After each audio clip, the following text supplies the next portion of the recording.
This is my true story. I spent my life raising my daughter after her mother passed away.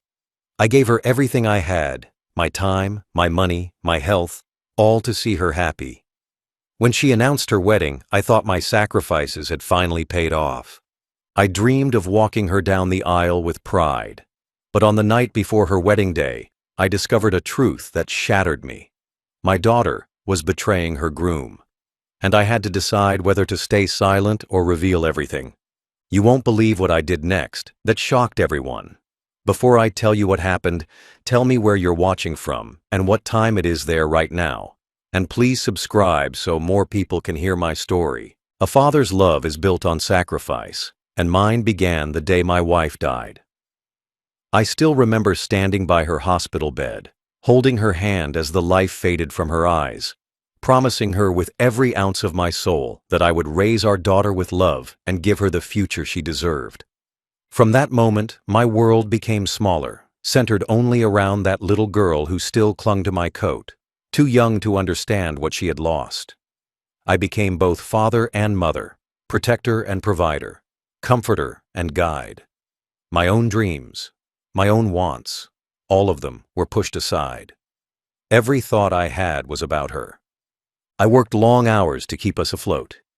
During the day, I labored in the factory, my hands blistered and my back bent under the weight of endless shifts. At night, I picked up extra jobs, repairing fences, cleaning yards, hauling boxes, anything that brought in enough money to buy her food, clothes, and books for school. Many nights I came home so tired I could barely lift my legs, but when I saw her sleeping peacefully in her small bed, I knew every drop of sweat was worth it. Her smile each morning was the fuel that kept me alive.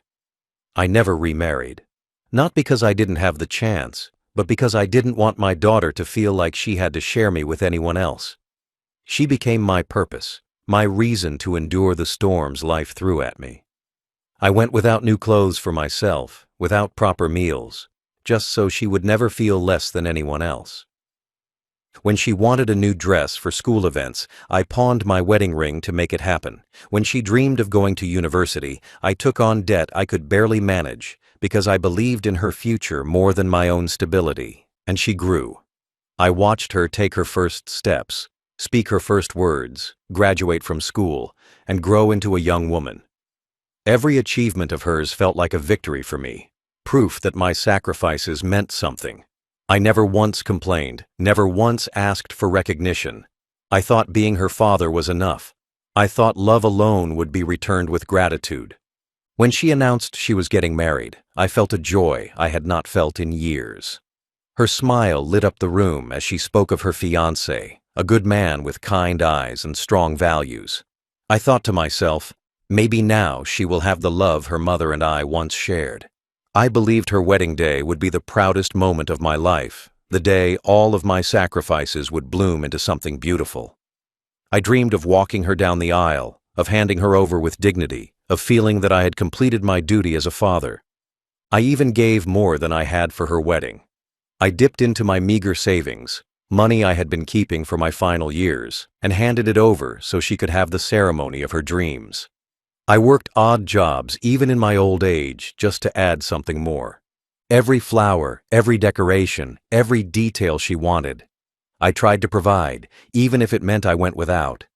I believed it was my last gift to her, a father's way of saying, you will never walk alone, not even now. I told myself that my life had been worth it. Every scar on my hands, every sleepless night, every sacrifice that had hollowed me out. It had all been for this moment, for her happiness. I thought her wedding would be my reward, the closing chapter of a long story of sacrifice and love. But I was wrong. Looking back now, I realized the warning signs had been there all along. In the months leading up to the wedding, my daughter began to change. At first, I brushed it aside, telling myself it was the pressure of planning a big ceremony, the stress of arranging details, the nerves of stepping into marriage. But deep down, something in my heart whispered that it was more than that. I wanted so badly to believe she was the same little girl I had raised with love. But her words, her behavior, her distance told me otherwise. She started to grow impatient with me. The kindness in her tone that once filled our home was replaced by sharpness. Small things seemed to irritate her. The way I asked questions, the way I repeated myself when I didn't hear clearly, the way I tried to offer advice from my years of experience. Instead of gratitude, she snapped. "You're too old-fashioned," she said once, waving her hand as if I were nothing more than a relic from the past. That cut me deeply, but I swallowed the hurt, convincing myself she didn't mean it. Maybe she was just tired. Maybe she was just overwhelmed. As the wedding drew closer, she began to exclude me from decisions. Once upon a time, she would ask me about everything, from the color of her dress to the songs she wanted at school dances. But now, when I tried to give input on flowers or music or even the guest list, she rolled her eyes and told me not to interfere. I thought to myself, maybe this is what happens when children grow up. They drift away. They don't need their parents the same way anymore. Still, I couldn't shake the feeling that her distance wasn't just about independence. It felt like she was hiding something, building a wall between us on purpose. The way she spoke about her fiancé also began to trouble me. At first, her eyes sparkled when she mentioned him. Her voice carried warmth. Her laughter was genuine. But slowly, that faded. When I asked about him, she gave short answers. When I mentioned how lucky she was to find such a loyal man, she forced a smile, but her eyes looked away. It was as though she wanted to change the subject, to steer the conversation elsewhere. I told myself she was simply nervous, that pre-wedding jitters often made people act strangely. I wanted to believe in her, to trust her. But then there were the late-night calls. I would hear her whispering in her room when she thought I was asleep. I would catch glimpses of her leaving the house dressed up, saying she was meeting a friend, though her explanations were vague. One evening I asked where she had been, and she snapped at me, accusing me of prying into her life. That night, I sat in my chair long after she had gone to bed, my heart heavy. A father knows when something is wrong.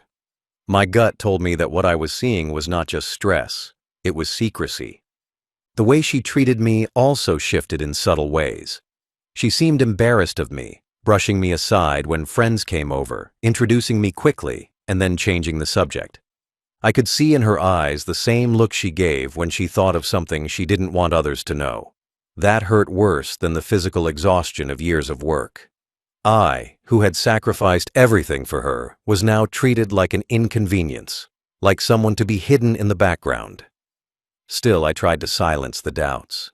I told myself it was my imagination, that old age made me overthink.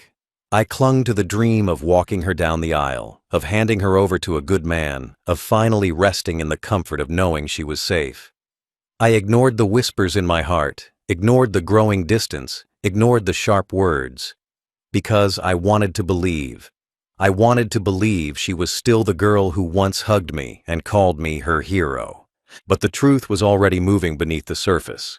And soon, it would come crashing down. The night before the wedding should have been a time of peace, a moment for reflection, a chance to prepare for one of the most important days of her life. I should have been sleeping with a smile on my face, knowing that all my sacrifices had led to this milestone. Instead, that night became the heaviest of my life, a wound so deep that it changed the way I saw my daughter forever.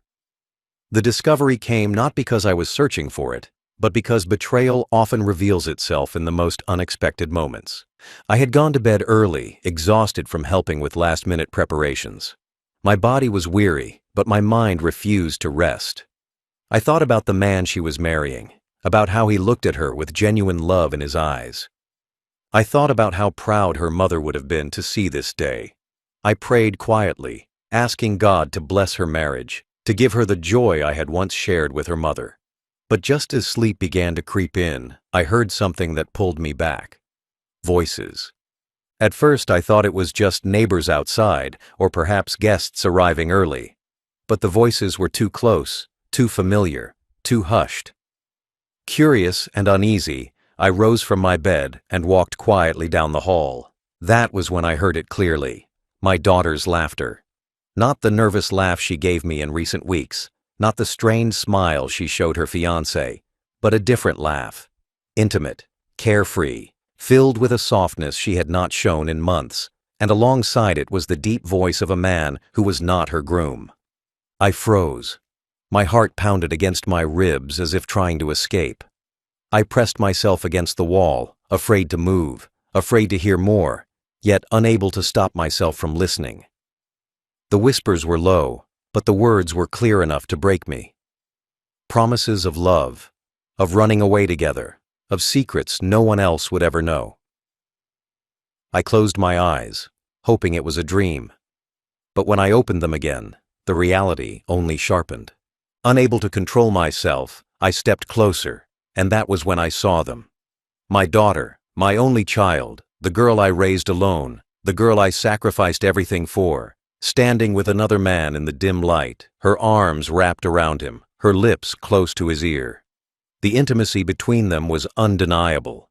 It was not a mistake, not a misunderstanding. It was betrayal in its purest form. I felt my knees weaken, my chest tighten. My breath escaped me in a painful rush. The ground beneath me seemed to crumble. I wanted to shout, to demand an explanation, to pull her away and remind her of the vows she was about to take. But the words would not come. My throat burned, my eyes blurred with tears, my body shook with the weight of heartbreak. In that moment, I was not just a father. I was a broken man watching the foundation of his life collapse. I stumbled back to my room, closing the door quietly behind me, my body trembling like a leaf in the wind.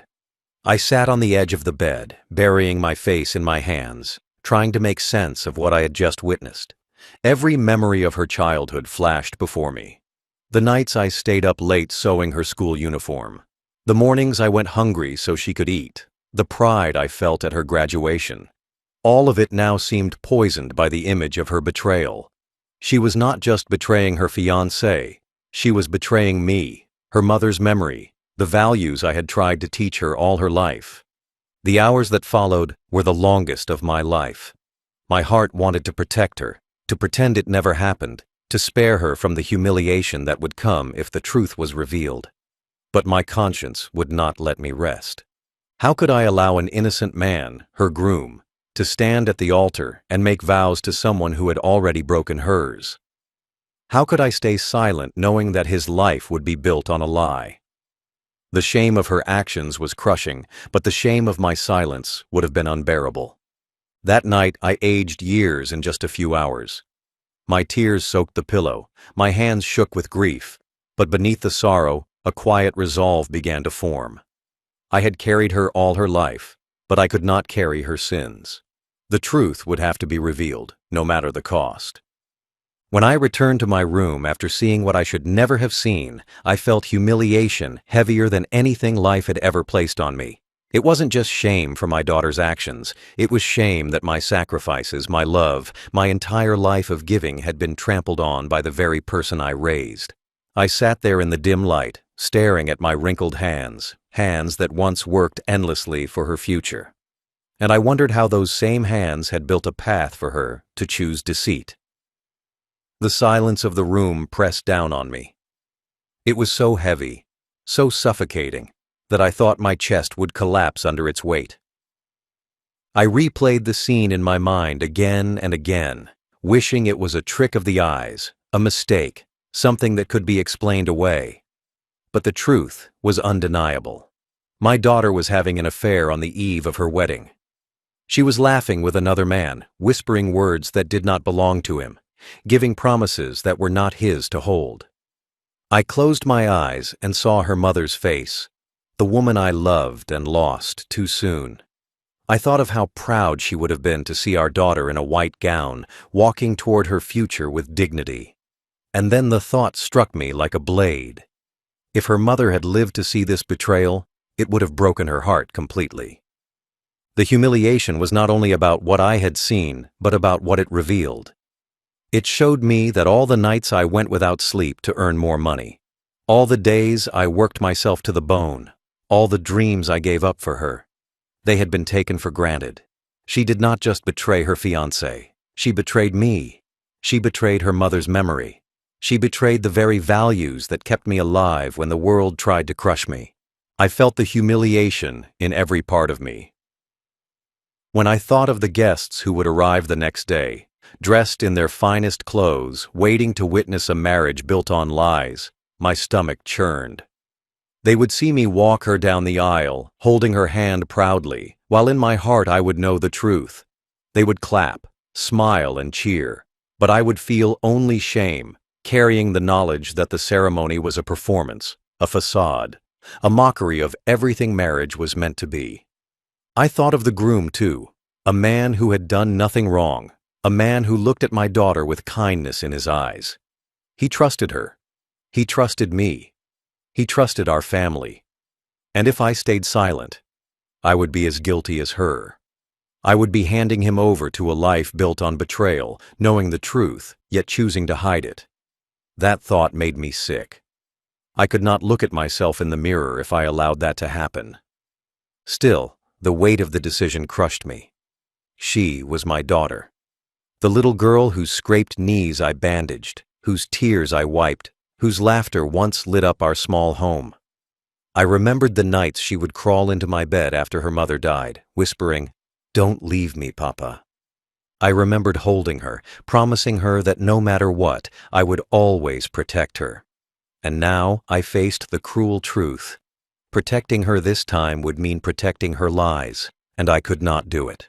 Protecting her would destroy someone else's life, and I would not let her sin become my silence. That night the humiliation grew heavier as I imagined what people would say if the truth came out.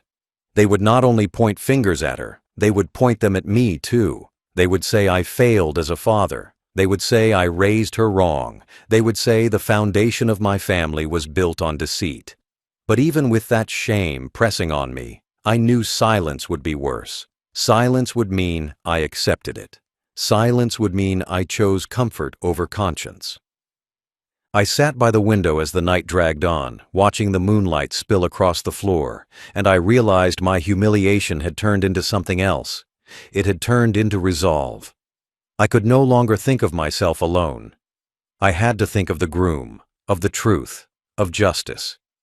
She had humiliated me with her betrayal, but I would not humiliate myself by staying silent. I wiped my tears, steadied my breath, and whispered to myself, "Tomorrow, she will face the weight of her choices." The morning light crept through my window after a sleepless night, and with it came the cold clarity that I needed proof. My eyes were swollen from tears, my body felt like it carried a mountain, but my mind was sharper than it had been in months. What I had seen the night before was burned into my memory, but memory alone would not be enough. My daughter could deny it, twist it, call me a confused old man, and people might believe her. If I was going to protect the groom, if I was going to stand for the truth, I needed more than pain and words. I needed evidence.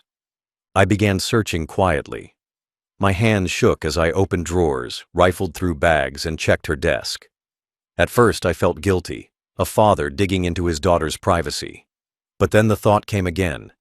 She had destroyed that trust herself when she chose betrayal. I was not invading her life. I was uncovering the life she had hidden. And soon, I found it. The first thing I uncovered was her phone, left, charging by her bed. I hesitated, my heart pounding, but then I picked it up and scrolled through. The messages were there, dozens of them. Whispered words written in haste, filled with passion, carelessness, and promises she had no right to make. She told the man how much she wanted to see him, how she wished the wedding could be delayed, how she would still be his no matter what happened tomorrow.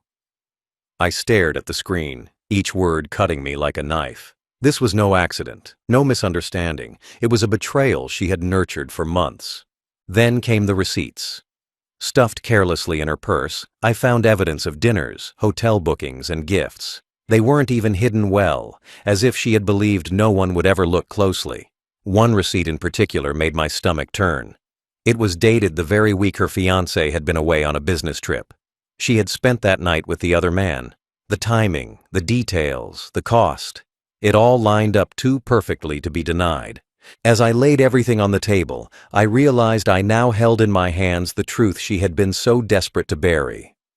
My chest ached, my heart cried out, but my mind told me there was no going back. These messages, these receipts, this proof, it all painted the same story. She was ready to stand at the altar, dressed in white, smiling as if nothing were wrong, while carrying another man's whispers in her heart. The decision weighed heavy on me. She was my daughter, my flesh and blood, the one I had carried when she was too tired to walk, the one I had defended when others were cruel, the one I had raised through every storm life had thrown at us. But the groom, he was innocent. He had given her his heart, his trust, his future. How could I let him walk blindly into a prison of lies? I had promised myself, after her mother's death, that I would always protect her. But maybe protecting her now meant something different. Maybe it meant making her face the truth she had hidden. I sat there for hours, staring at the evidence, my hands trembling over the papers and screen. 1,000 memories of her childhood battled with the image of her betrayal. My love for her wrestled with my duty to truth. But in the end, my conscience gave me the answer. If I stayed silent, I would betray not just the groom, but myself. Silence would make me an accomplice. Silence would mean I chose comfort over courage. And so, with the evidence laid out before me, I whispered a vow to myself. Tomorrow, he will know the truth. No matter the cost, he will know. The morning of the wedding arrived heavy with silence. The house was full of movement, hairdressers, makeup artists, relatives carrying boxes of flowers. But inside me, there was only stillness, a kind of quiet that comes before a storm. I had spent the night staring at the evidence I had gathered, the phone messages, the receipts, the undeniable truth of my daughter's betrayal. My eyes were bloodshot, my body weak, but my mind was set. Today would not be a day of celebration. Today would be the day of reckoning. I rose early, long before the others. I folded the papers carefully, placed them in an envelope, and slid it into my coat pocket. Each fold felt like sealing a coffin, the coffin of lies, the coffin of the image my daughter had built for herself. My heart pounded as I dressed. I wore the same suit I had prepared for walking her down the aisle. But now, instead of walking her toward a future, I knew I would be tearing away the false mask she had created. The thought made my chest ache, but my conscience would not allow me to do anything less. The plan formed simply. Before the guests arrived, before the music played, before the photographer posed smiling faces for pictures that would mean nothing, I would find the groom. I would meet him quietly, away from the noise, away from the whispers. I would place the evidence in his hands and let the truth speak louder than any excuses. I knew he would be devastated. I knew his heart would shatter. But better for it to break today than to be chained to a lifetime of lies tomorrow. I rehearsed the words in my head as I paced the hall. I did not want to give long speeches or explanations. I did not want to sound like a bitter old man or someone meddling in his daughter's life. I wanted to be clear, direct, and honest. Just one line would be enough. You deserve the truth before you stand at the altar. Those words would carry all the weight needed. When I saw the groom arrive that morning, my heart clenched. He stepped out of his car dressed in his suit, his face lit with nervous excitement, his eyes glowing with the hope of a man about to begin his new life. He greeted family members, shook hands, laughed lightly as people clapped his back. To him, this was the happiest day of his life. And I was about to destroy it. My hands trembled, not from fear, but from the sorrow of knowing what was to come.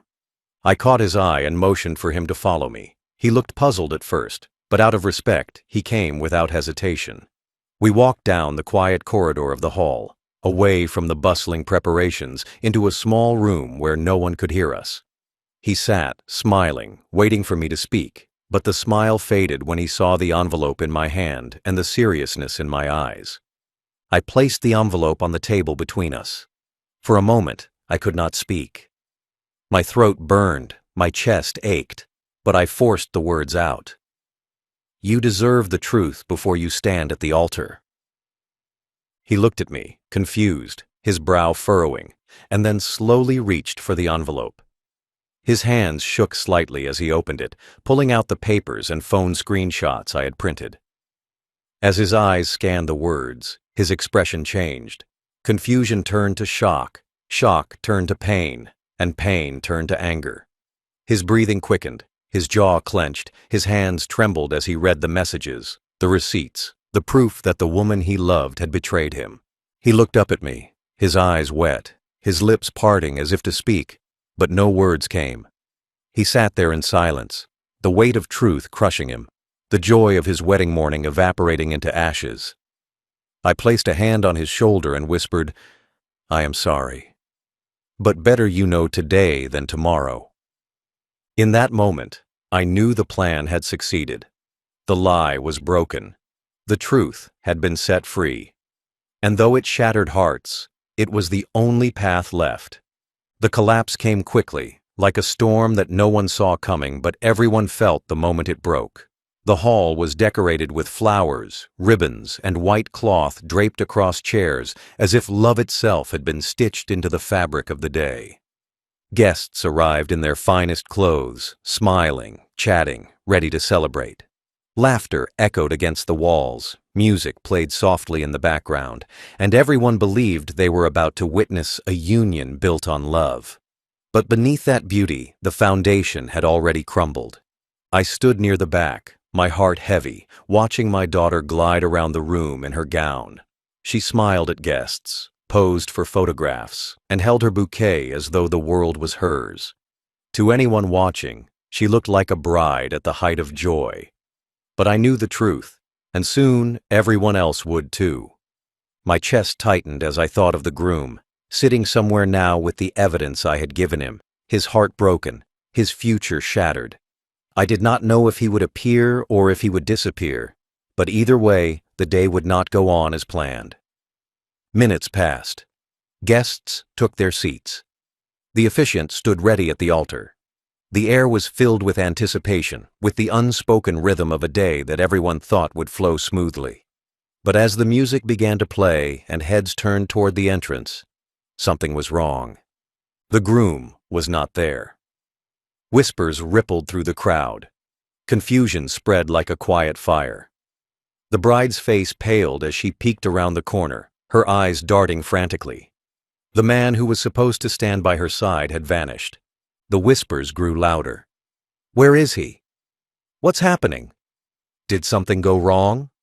Relatives exchanged nervous glances, some trying to comfort each other, others too curious to hide their intrigue.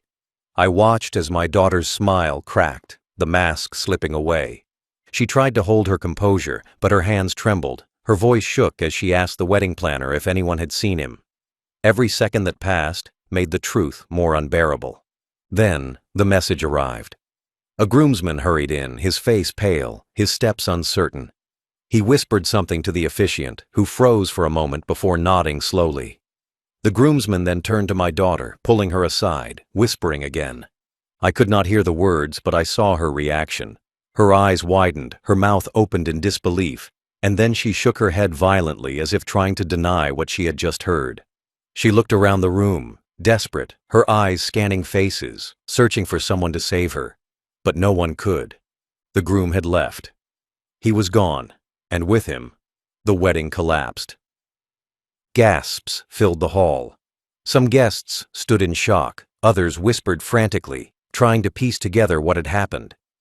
My daughter's face twisted with panic as she clutched her gown, her bouquet slipping from her hands onto the floor. She turned to me then, her eyes filled with fury and desperation, as if I could undo what had been done. But I held her gaze calmly. I said nothing. The truth had already spoken louder than any words I could add. The ceremony ended before it began.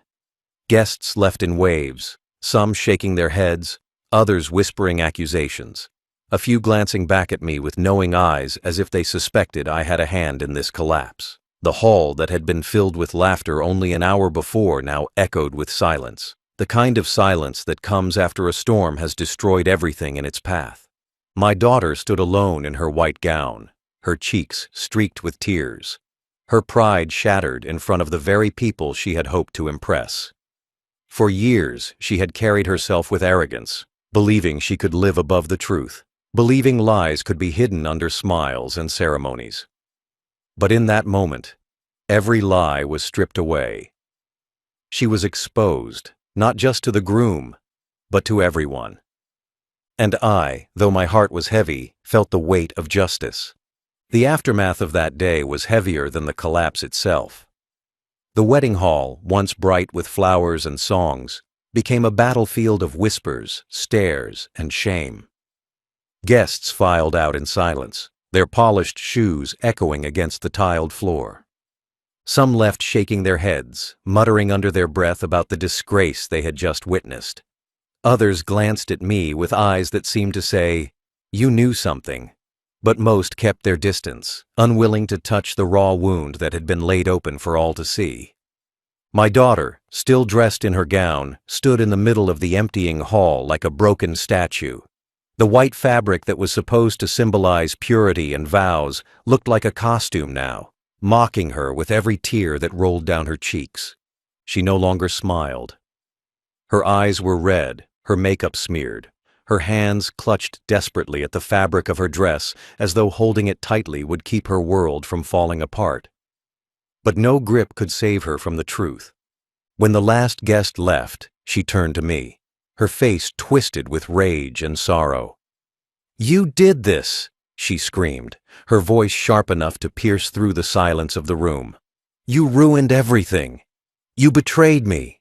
You're supposed to be my father. And instead you chose to humiliate me in front of everyone." Her words were filled with venom, but behind them, I heard desperation. She was grasping for someone to blame, someone to carry the weight of her choices, and in her eyes, that someone was me. I did not respond immediately. I looked at her, truly looked at her.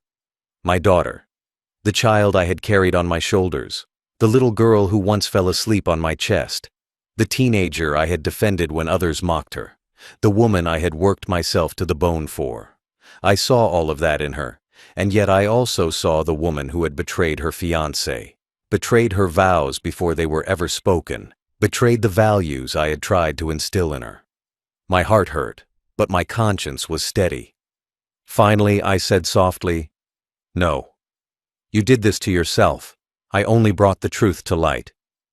She screamed again, throwing her bouquet across the floor, the flowers scattering like broken pieces of her pride. She pounded her fists against her chest, sobbing, shaking, her cries echoing in the empty space. But no amount of screaming could undo what had already been done. The groom knew the truth.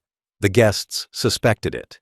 And the world she had built on lies had collapsed completely. That night, she refused to come home with me. She stayed with friends, too ashamed to face the walls of the house where she had lived her lie. Relatives called me, some in shock, others in anger. A few accused me of cruelty, saying I should have protected her no matter what, but others, quieter voices, thanked me. They said I had done what needed to be done, that I had saved an innocent man from a lifetime of deception. Their words comforted me slightly, but they did not erase the ache in my chest. Because no matter what, she was still my daughter, and watching her crumble hurt me more than I could admit. In the days that followed, the gossip spread. The small community whispered her name like a cautionary tale. The girl who had everything, a wedding, a future, a man who loved her, threw it away for secret promises and selfish desires. She became the subject of judgment, the center of ridicule. And I, though not proud, accepted the silence that followed. I had not acted to destroy her. I had acted to save the truth. When she finally returned home days later, she refused to look at me.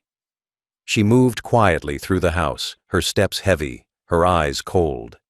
The bond between us, once built on love and sacrifice, now felt broken beyond repair. But even in that pain, I knew I had done what was right, because protecting her lie would have destroyed 2 lives, not just one.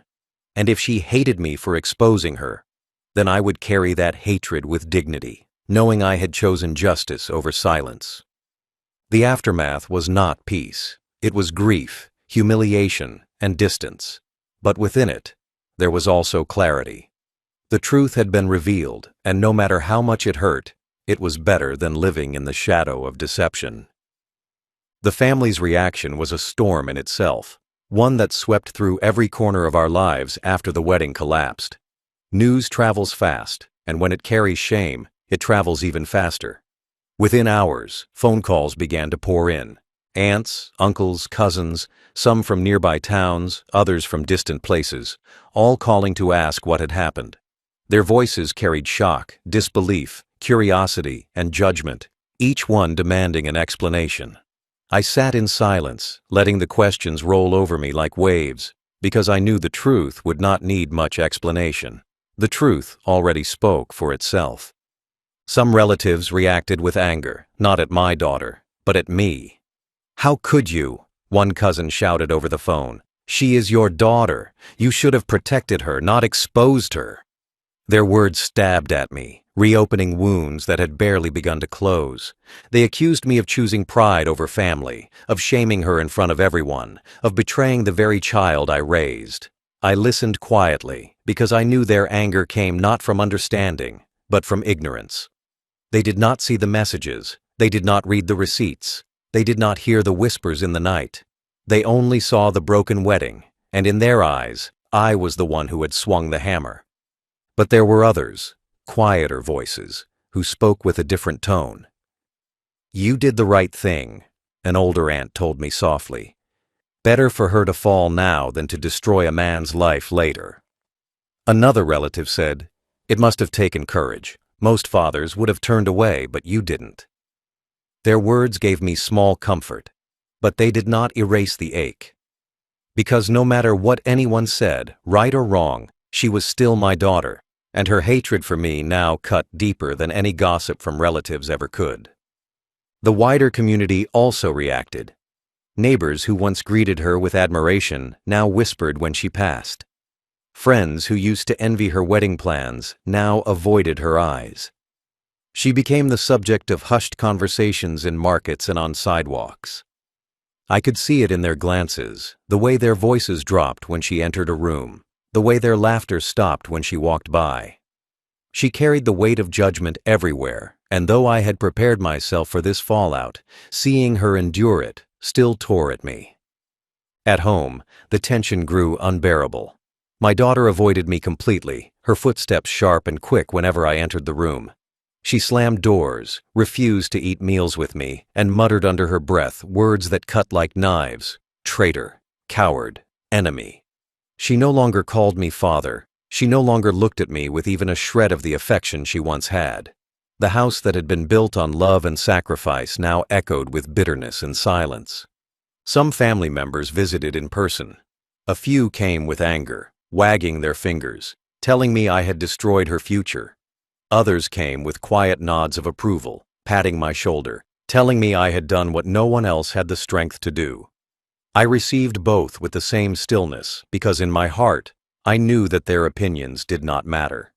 The only thing that mattered was the truth, and the truth had already been spoken. But the most powerful reaction came from the groom's family. Days after the broken wedding, his parents came to see me. They did not come with anger. They came with gratitude. His father shook my hand tightly, his eyes wet with unspoken emotion. His mother embraced me as though I were her own kin, whispering, "You saved our son from a lifetime of pain." Their words struck me harder than any insult because they reminded me of why I had done it in the first place. It was not to destroy my daughter. It was to protect an innocent man from stepping blindly into betrayal. Still, the family remained divided. Some saw me as a villain, others as a hero. My daughter saw me as an enemy, and I, caught in the middle, carried both the weight of their anger and the quiet strength of knowing I had chosen justice over silence. The family's reaction did not heal me. It did not erase the sorrow of losing the bond with my daughter, but it reminded me of a truth I could not ignore. Sometimes, doing what is right means standing alone. Justice does not always roar like thunder.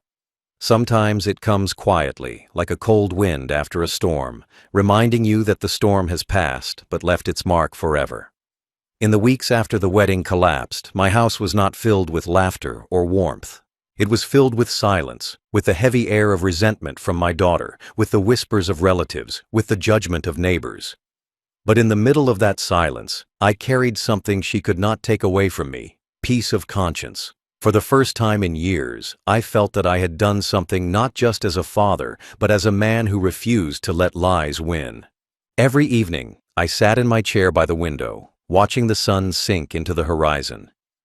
The days were heavy, but the burden of secrecy was gone. I no longer carried the guilt of silence. I no longer had to bow my head and pretend everything was fine. I had spoken the truth, and even though it tore my daughter's world apart, it also saved another man's life from being shackled to deceit. That, to me, was justice. My daughter avoided me, her words still sharp whenever she spoke, her eyes filled with anger that refused to fade. She told me often that she hated me, that I had betrayed her, that I had chosen a stranger over my own blood. And perhaps in her mind, that was true. But in my heart, I knew I had not chosen a stranger. I had chosen honesty. I had chosen morality. I had chosen to protect the sanctity of marriage that she was willing to trample on. She saw betrayal in me, but I saw justice in what I had done. Family members continued to talk. Some cut ties with me completely, saying I had destroyed my daughter's reputation. Others stood by me, saying I had done the courageous thing. I stopped listening to either side. Their opinions no longer mattered. For too long, I had lived worrying about appearances, about what others might think. But when I uncovered the truth and made my choice, I realized that the only voice that mattered was the one inside my own chest. The voice that asked me if I could sleep, knowing I had done the right thing. And every night when I closed my eyes, I slept with that peace. Justice also showed itself in unexpected ways. Weeks later, the groom came to see me. He looked tired, hurt, but stronger than before. He shook my hand firmly, his eyes holding both pain and gratitude. He said, "You saved me." Those 3 words pierced me more than anything else, because in that moment, I knew the cost of my decision was worth it. I had carried humiliation, I had lost my daughter's trust, I had endured the judgment of many, but I had saved one honest man from a lifetime of misery. If that was not justice, then I do not know what is. As for my daughter, time would teach her more than my words ever could.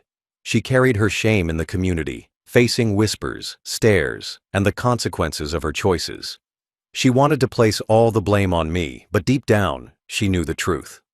One day, when her anger fades and her pride softens, perhaps she will understand why I did what I did. Perhaps she will see that her father was not her enemy, but the last person willing to hold a mirror to her lies. Until that day, I live with her hatred as the price of truth. My justice was not revenge. My justice was clarity.